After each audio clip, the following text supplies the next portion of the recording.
Pas de panique, dossier OVNI.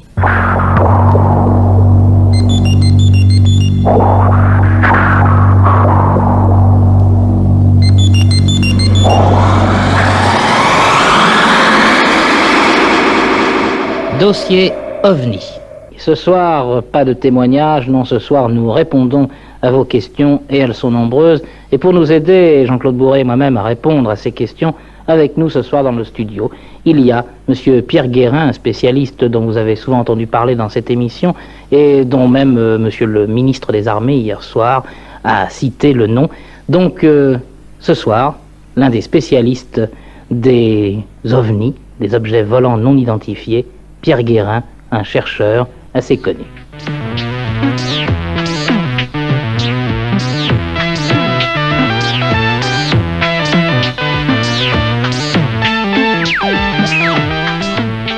Nous avons reçu et nous continuons à recevoir des centaines de lettres tous les jours et je crois pouvoir dire que votre courrier se divise en 4 ou 5 catégories. Il y a d'abord ceux d'entre vous qui nous disent « j'ai vu un OVNI ».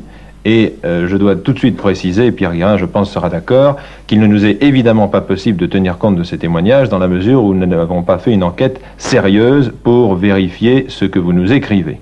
C'est d'ailleurs le but de l'émission, ce n'est pas de raconter n'importe quoi, mais de donner des témoignages qui ont été vérifiés. Néanmoins, parmi tous les témoignages que vous nous envoyez, il y en a certains qui nous paraissent significatifs ou intéressants et pour lesquels des enquêtes extrêmement approfondies sont en cours. Deuxième catégorie de questions, quels sont les groupements sérieux qui s'occupent des OVNI en France? Eh bien, nous répondrons à cette question dans environ une demi-heure après les informations de 21h, grâce au courrier qui nous est parvenu cette fois par cassette. Troisième question, les ouvrages. Quels sont les ouvrages sur les OVNI qui sont jugés sérieux par Pierre Guérin? Eh bien, Pierre Guérin répondra là aussi à cette question dans un peu plus d'une demi-heure, vers 21h05. Quatrième question, les demandes de documentation. Il y a beaucoup de professeurs qui nous écrivent, ou d'étudiants, ou d'écoliers, en disant « je vais faire un exposé, je vais faire un cours, est-ce que vous pourriez nous envoyer de la documentation ?» Eh bien malheureusement non, nous ne sommes pas équipés pour vous envoyer de la documentation. Nous ne sommes pas équipés non plus pour vous envoyer le script de ces émissions que vous écoutez tous les soirs à 20h30. Mais je vous signale que le service commercial de l'ERTF envisage, étant donné la quantité de demandes venant de votre part, de publier un ouvrage qui serait le recueil à la fois de tous les témoignages que nous avons diffusés et que nous allons continuer à diffuser, ainsi que le témoignage des scientifiques qui constitueront la deuxième partie de ce dossier OVNI dans Pas de panique. Encore une question qui revient assez souvent, que doit-on faire si on voit un OVNI? Alors là, je me tourne vers Pierre Guérin.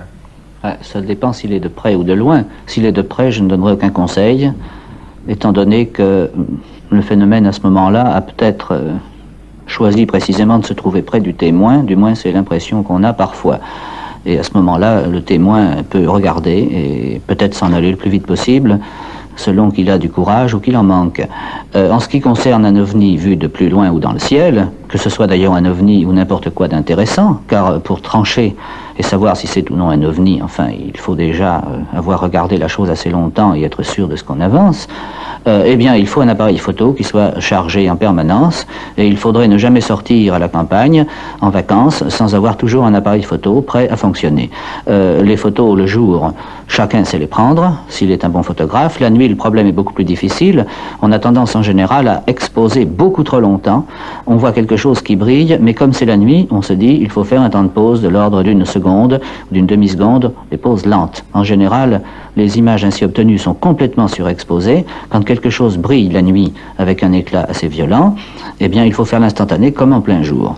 De toute façon, je crois qu'il faut profiter de ce qu'il y a des millions d'auditeurs à l'écoute ce soir, qui sont passionnés par cette question des OVNI, pour leur dire, et si nous essayons de faire tous ensemble une mobilisation de nos appareils photographiques. Parce qu'évidemment, cela permettrait une étude beaucoup plus précise du problème et du phénomène des OVNI.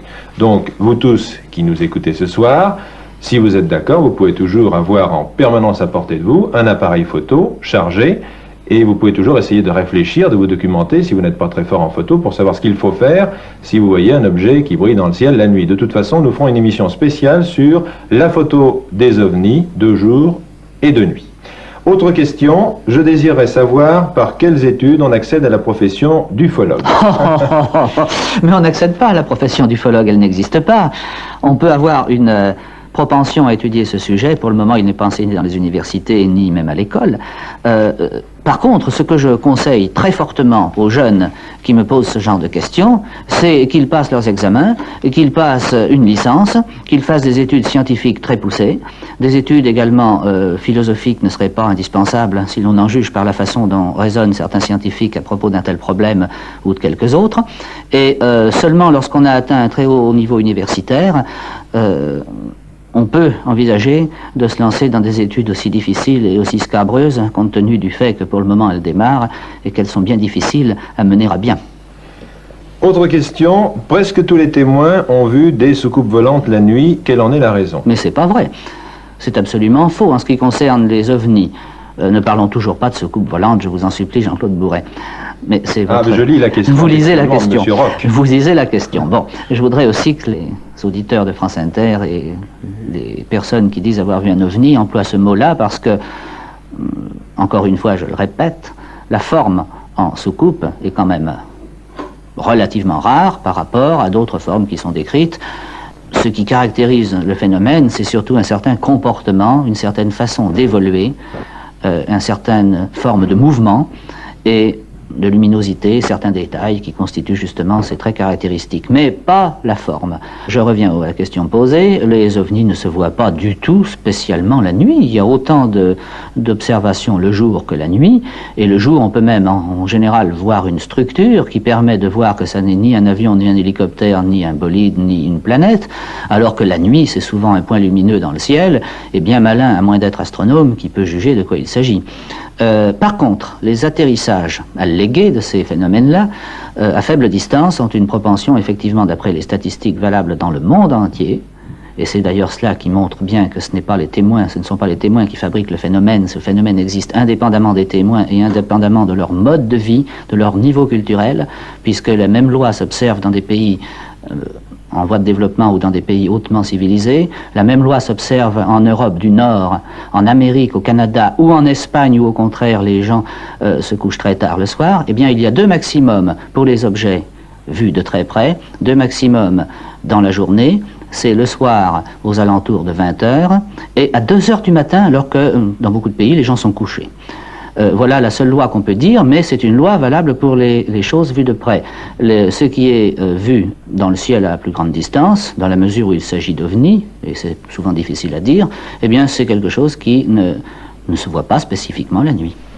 Autre question, pourquoi ne profiteriez-vous pas de votre émission, qui touche beaucoup d'auditeurs comme moi je l'imagine, pour lancer un appel au témoignage? Eh bien, je dois vous dire que nous n'avons pas eu besoin de lancer cet appel pour obtenir de la part de tous les auditeurs qui nous écoutent et qui ont vu quelque chose, un courrier très abondant. Donc je pense que si réellement quelques-uns d'entre vous ont été en contact avec ce phénomène OVNI, ils nous écriront s'ils ne l'ont pas encore fait. Et je répète ce que j'ai dit tout à l'heure, nous sommes en train de vérifier un certain nombre de cas qui nous paraissent a priori fort intéressants, mais qu'en aucun cas nous ne diffuserons sur l'antenne de France Inter sans l'avoir très sérieusement vérifié. Autre question, comment expliquer que jamais aucun de ces engins n'ait eu de panne ou un accident et soit tombé sur Terre? Mais d'abord, pourquoi parlez-vous d'engins? L'apparence visuelle est celle d'engins, mais du fait que, d'après toutes les descriptions dans le monde entier, faites aussi bien par des gens sans culture que par des techniciens de niveau très élevé ou même des scientifiques qui ont vu quelque chose de semblable, du fait que toutes ces descriptions montrent qu'il y a des mouvements qui défient les lois connues de la physique et de l'inertie en particulier, il est très difficile de coller le mot engin au sens traditionnel du mot engin matériel tel que nous le connaissons sur ces phénomènes. C'est d'ailleurs ce qui fait dire à beaucoup de personnes que précisément il ne s'agit pas d'engin matériel, donc de soucoupe volante, donc d'astronefs avec des gens à bord venus de l'univers. En fait, cela n'est pas un argument décisif parce que d'un autre côté, je le répète, la caractéristique du phénomène, c'est qu'il a un comportement intelligent. Alors nous sommes là confrontés à quelque chose qui est le cœur du problème, qui est le nœud de la question, qui n'est pas résolu. Le mot engin, à mon avis, de toute façon ne doit pas être employé et du coup, la question des pannes ne doit pas être posée dans les termes où nous envisageons quelque chose qui s'use, quelque chose qui se détraque, quelque chose qui a besoin de réparation.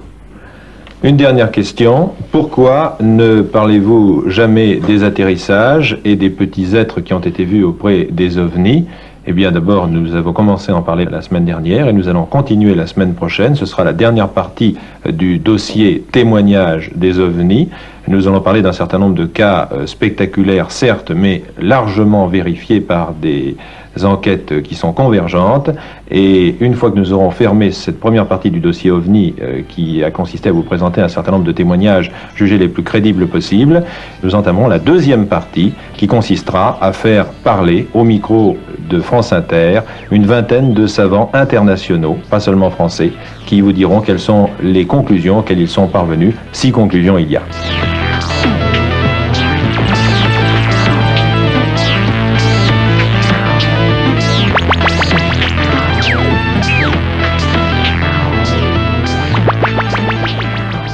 Évidemment, nous n'avons pas le temps de répondre à toutes les questions, mais rassurez-vous, nous ferons d'autres séances de réponses au fil des semaines qui vont venir.